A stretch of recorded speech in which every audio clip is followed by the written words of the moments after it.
Hey everyone, welcome to Locked On Lakers for Wednesday. Brian Kamenetsky, Andy Kamenetsky, Luka Dončić scores 43 points, but the Lakers lose by 10 in the opener. What went wrong? We'll tell you next.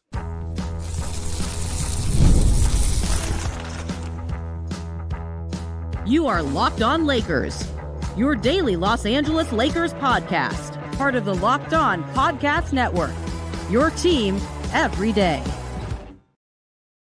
Thanks to everybody for making Locked On Lakers first listen of every day, Monday through Friday, no matter how or where you get your podcasts. This one's always going to be free and never behind a paywall because Locked On Lakers on YouTube, Andy, too, is where you can go to check this thing out live. If you want to watch the magic happen, over 36,000 subscribers doing it there. So many more doing it through the audio product, whether that's Spotify, Apple, iTunes, however you get your podcasts, all of whom, Andy, each and every one of those people not happy with what they saw on Tuesday night.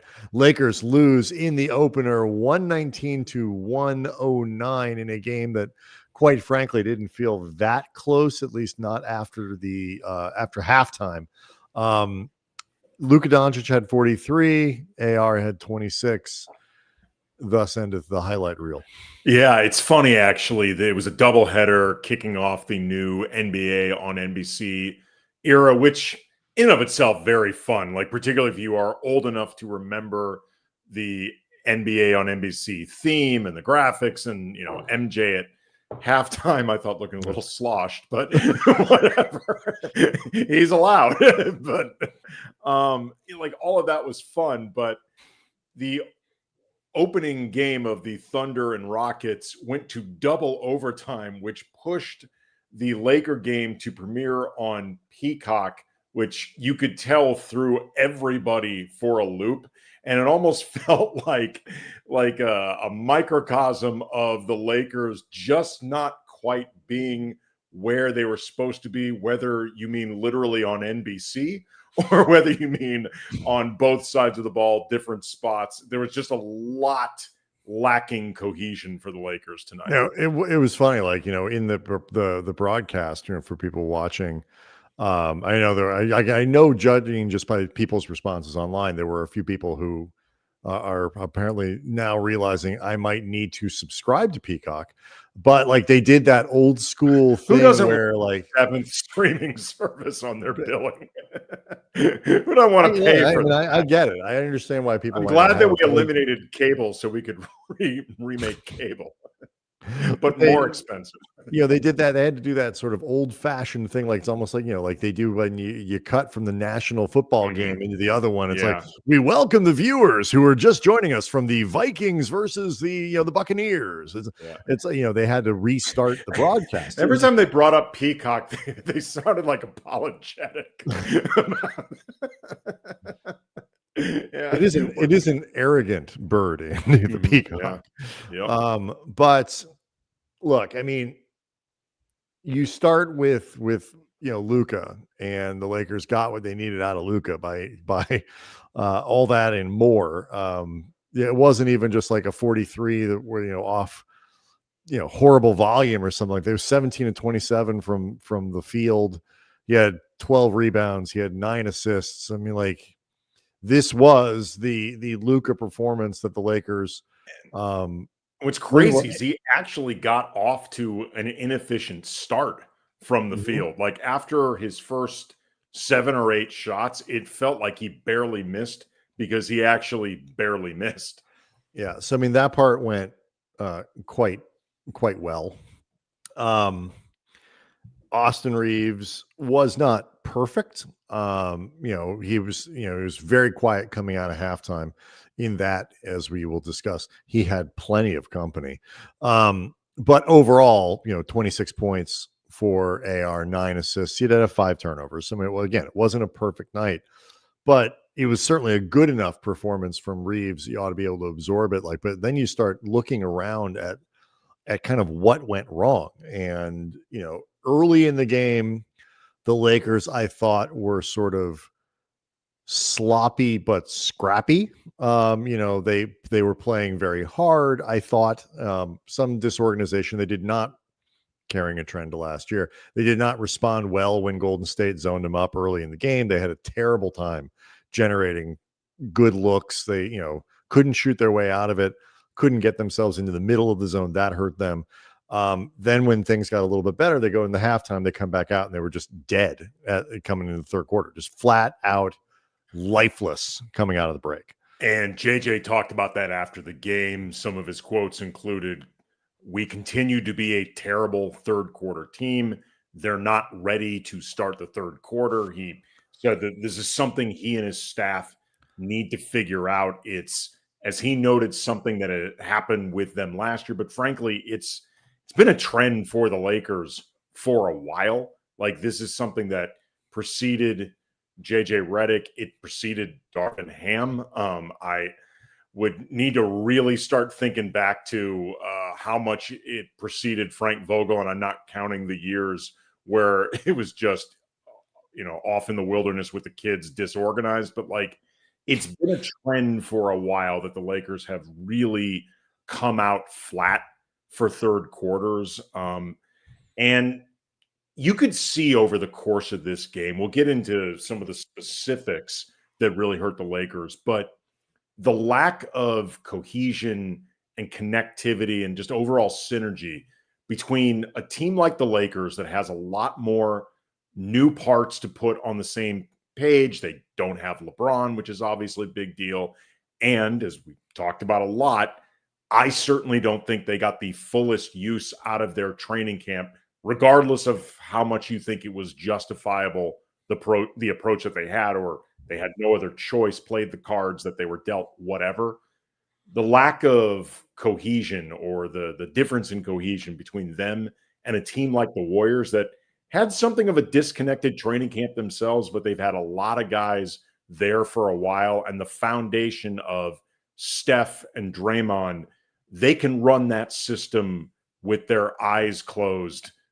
And it looked in the first half like they were trying that a little bit, because the Warriors were not, did not play clean early either. I think to me, there are two things about this. First of all, the Warriors, as we discussed in the preview episode coming in, the Warriors are a weird team to play.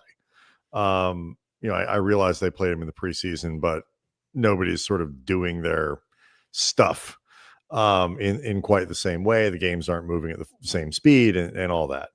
But the Warriors are just a weird team to play. The matchups are strange and all that kind of stuff. But where I really think that level of cohesion stuck out isn't so much like the score, because the Lakers were only down by 1 at half. They turned the ball over. They were in double digits at halftime. I forget exactly the number, but the Warriors were almost right behind them. So it's like, it wasn't like Golden State was playing great, but what you did see, it was so much easier for Golden State to generate an easy bucket, like back cuts and things like that. The Lakers just didn't defend well. And then in the third quarter, when the Lakers were super flat, couldn't get a bucket, Golden State continued then to find those easy. It wasn't they were, drilling all of these incredible shots. They made their shots, but they also had gimmies for every other trip down the floor. And that was the big difference. That's where you say, oh, okay, these guys know the system. They know what they're doing. And they respond well to it. Like you mentioned, they were pretty sloppy themselves in the first half. But when they needed to get it together and get it together for sustained periods in the second half, that's where you see everybody knowing exactly what they're supposed to be doing. And again, that foundation of Steph and Draymond that have been running this system for like a decade. Like, you see the difference between that and the Lakers still said heading into this season, and this game certainly didn't change my opinion on it, they felt behind the 8 ball from where they wanted to be at the end of training camp and where they are now. There's obviously 81 games to get to the place that they want to be. So, plenty of time to work this stuff out. And obviously when LeBron gets back, that is a big component. Only 81 third quarters to go, Andy. But I'm just saying, you could see there were issues that we were concerned about heading into this season throughout training camp, and many of them surfaced during this game. Let's keep unpacking because we mentioned two names in Luka, who is obviously,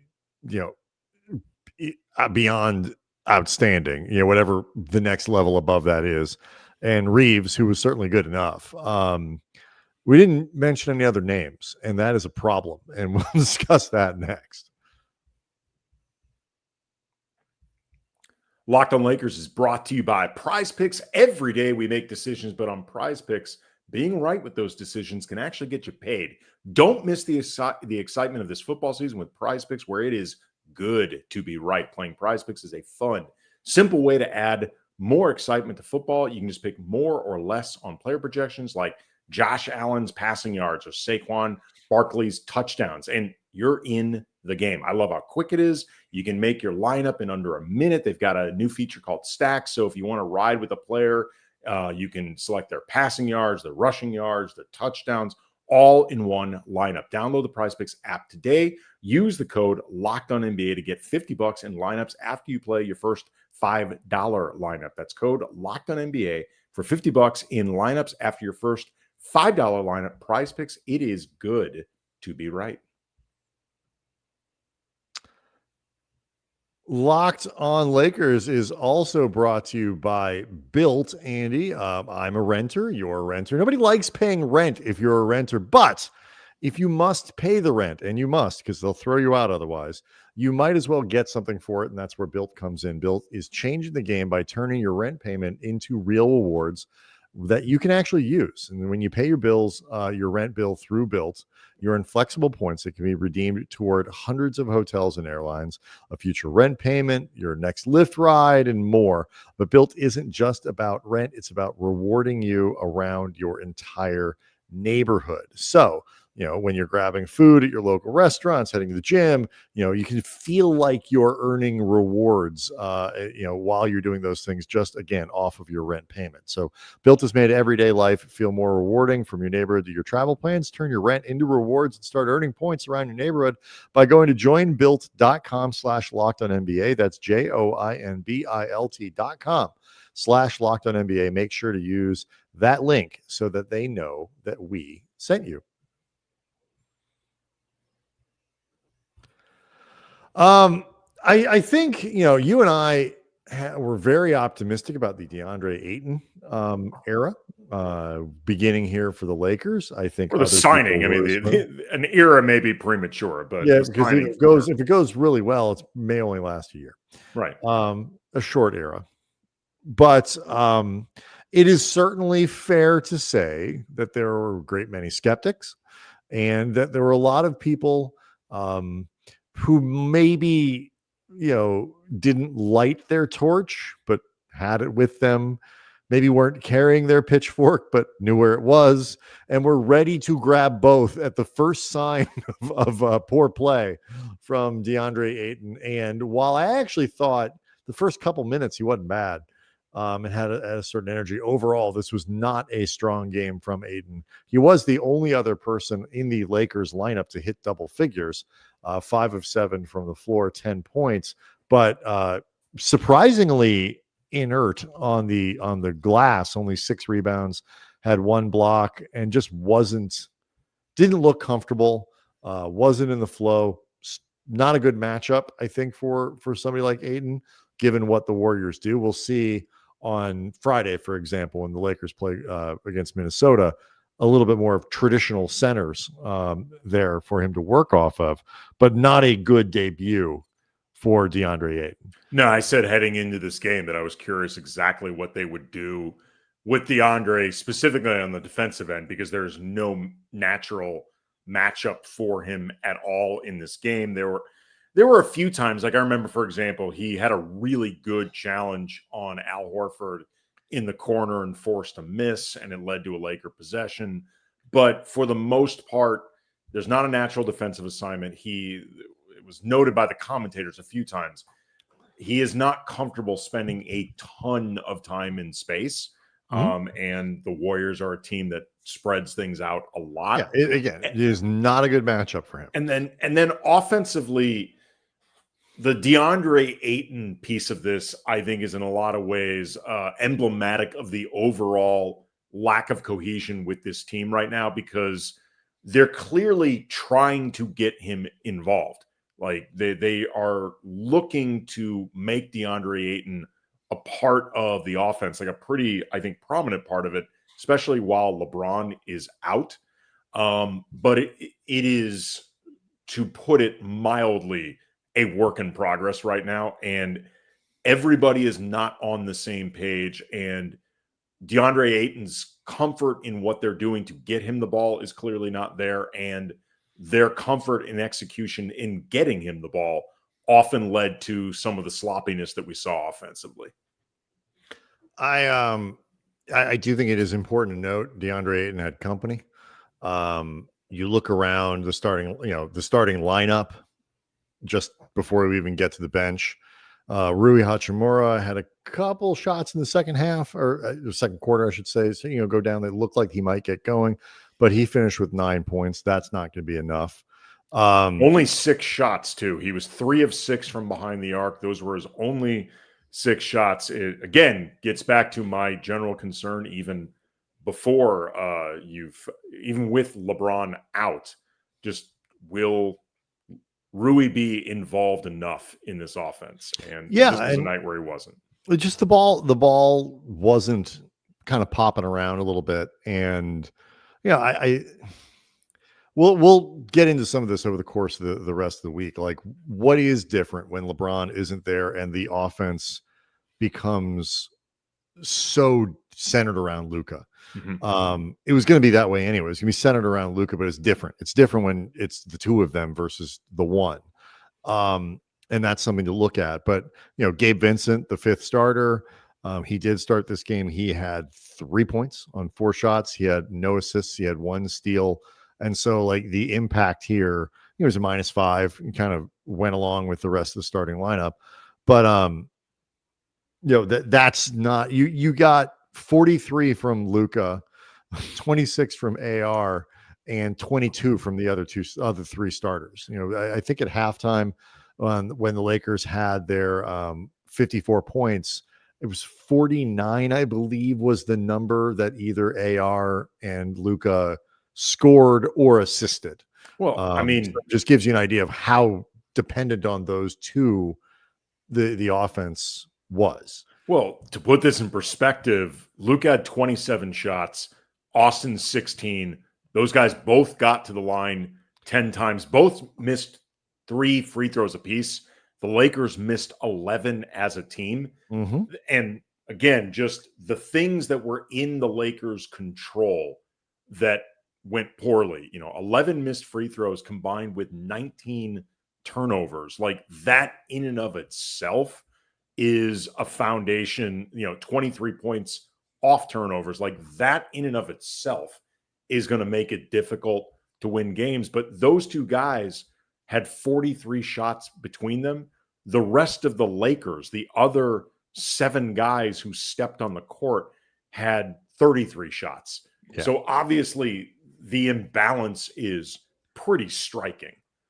It was funny too, because I don't think people would consider it funny, but it was funny. Like, the Lakers defense, certainly if you were kind of following the game on social media and checking your Twitter feed and all that kind of stuff, was getting filleted online. And you look at it, it's like they gave up 55 points in the first half, which is not awful. And that was while turning the ball over every other trip down the floor, not getting good shot quality to get their defense, kind of aligned. Even when they didn't turn it over, they were still not balanced offensively and set up well defensively. It was the third quarter where things really, truly fell apart for them defensively. I thought, the numbers in the first half were not awful, even if you kind of weren't buying it. Like, think it's smoke and mirrors, whatever. It was really that second half where, it completely fell apart. And, I know the starting lineup is going to be something that is going to be a point of contention over the course of the rest of the week, until the Lakers play again, and probably until LeBron returns. The bench, nobody sort of jumped off the page, I think, on the bench necessarily, to say like, this is how it should be. And even then, like, I think even if you did swap out the right guys, and again, I would be starting Marcus Smart. I think Marcus Smart made his made the best case of anybody. I was going to say his overall stat line doesn't jump out as, okay, he has to be put in there. But if you watch the game, I think his overall energy and at times some of the things that he was making happen while he was out there, I thought Marcus made actually a pretty good case for himself. That's where it's where I would go, have gone, would go, will continue to go.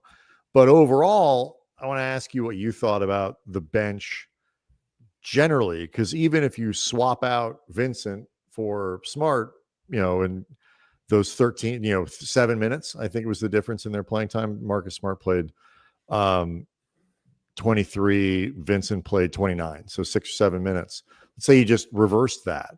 You're still got to figure out what to do with that bench, which did not impress me this evening. So we'll do that next.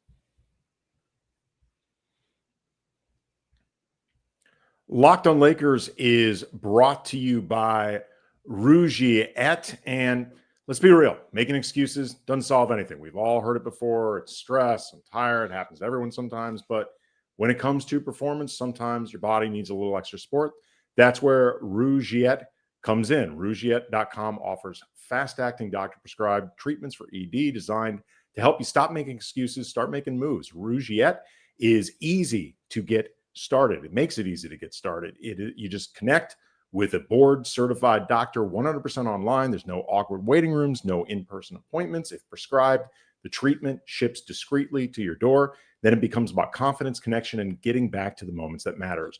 Visit rugiet.com/LockedOnNBA for 15% off your first order. That's rugiet.com/LockedOnNBA. Don't forget to use our code LockedOnNBA so they know we sent you. Always, always important. Rui Hachimura, stop making excuses and start making moves.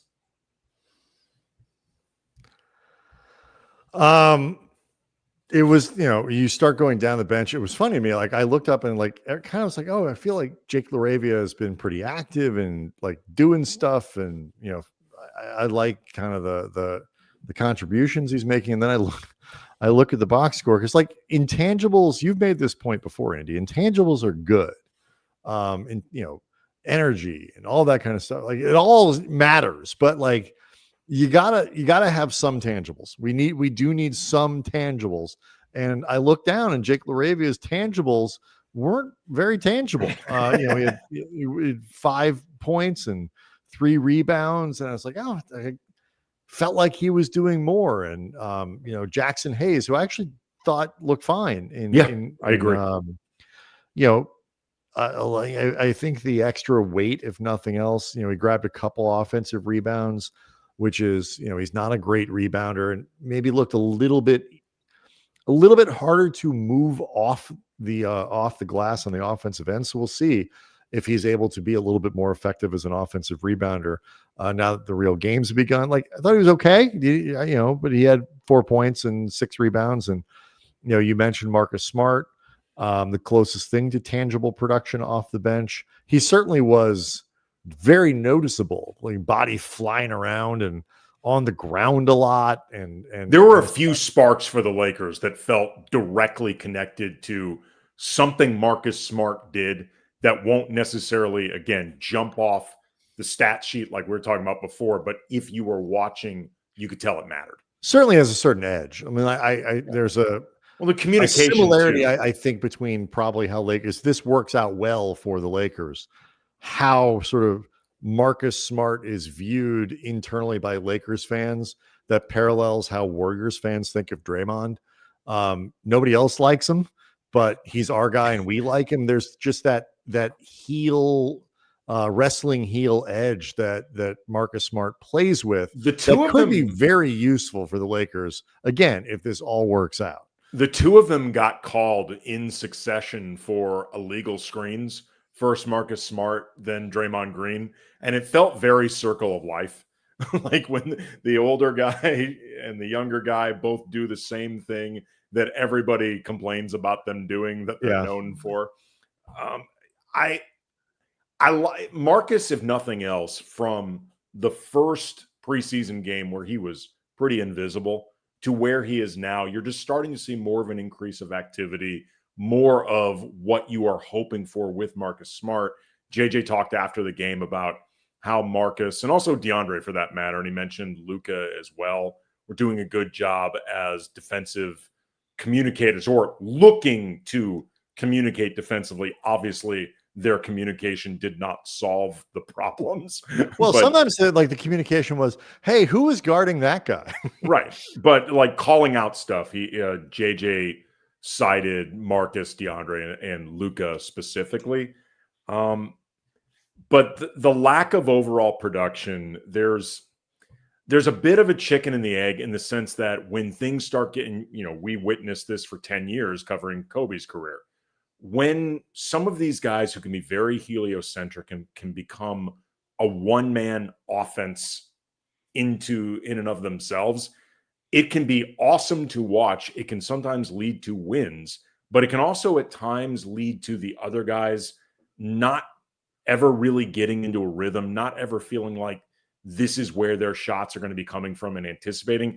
Obviously, Luka and to a lesser extent, Austin, they were moving the ball. They had 9 assists each on a night where the offense, particularly from behind the arc, the Lakers shot 25%, struggled. So I want to make it clear. I don't think either of them was intentionally monopolizing the ball.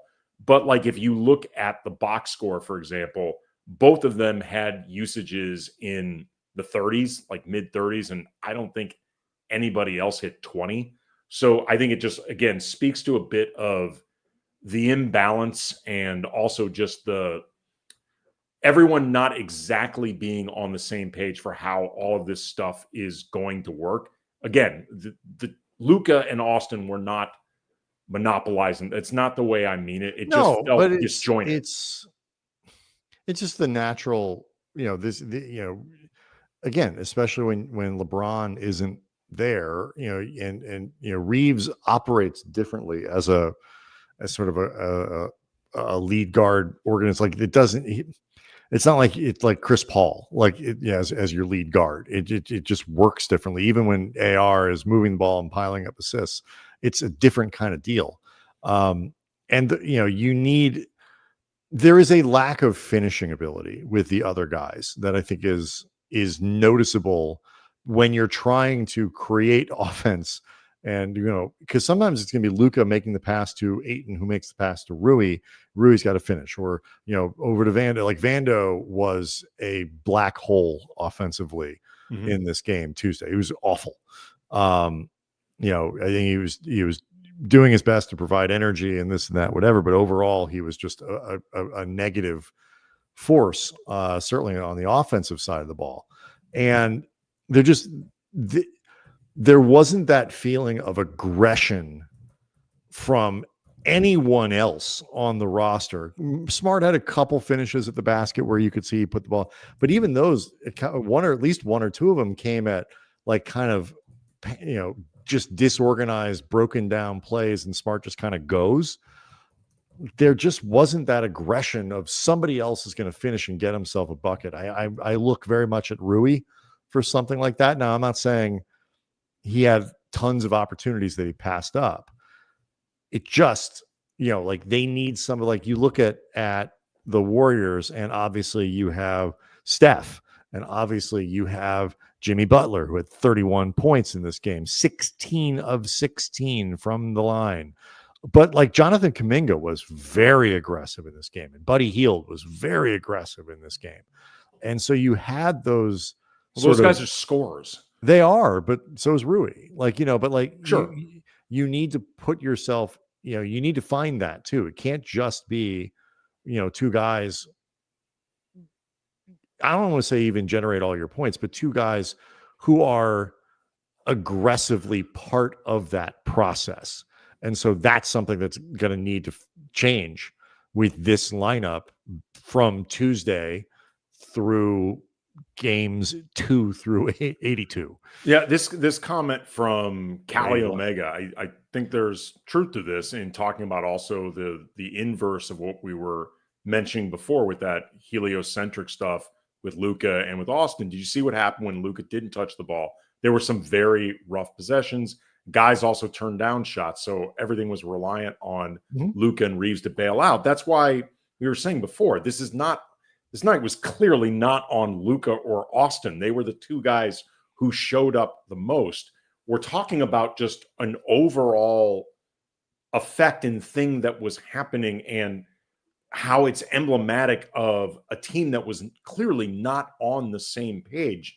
That is not, to be clear, not on Luka or on Reaves. They had the two best games of everybody by far.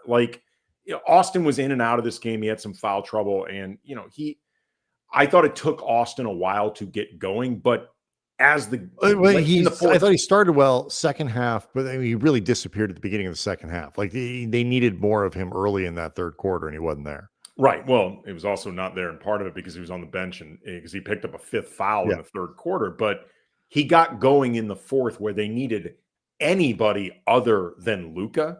But yeah, obviously this loss was not on Luka. That would be ridiculous. Again, it's more just the idea of how out of sync the whole team was, because that is what often happens when two guys end up with a disproportionate amount of the offense. It just reflects a team it can reflect at least a team that's not on the same page. And look, I mean, there are a lot, we talked about it.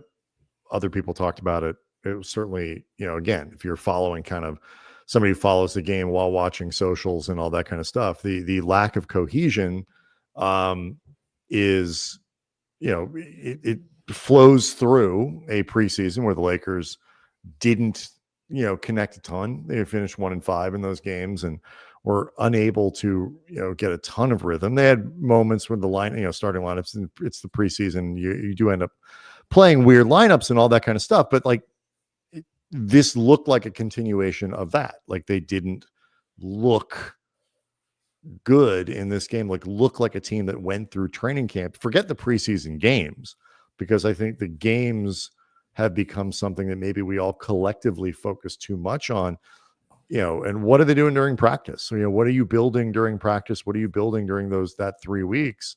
And in they do a lot of live scrimmaging. They do a lot of live play and all that kind of stuff. Apparently it didn't hold for this game. Warriors, strange team. I think we will learn more on Friday. But not a good start. No. Again, 81 more of these. There's plenty of time to work this stuff out, but there's also a lot of stuff to work out. So chop. Locked On Lakers on YouTube is where you can go hang out with over 36,000 angry subscribers to the channel. We will be back with more, again, a couple days off for the Lakers before they take the floor again. Minnesota on Friday at the Crypt. So a second home game, and the Lakers need to come out with a much better performance against another excellent team. So we'll see how they do. See y'all tomorrow.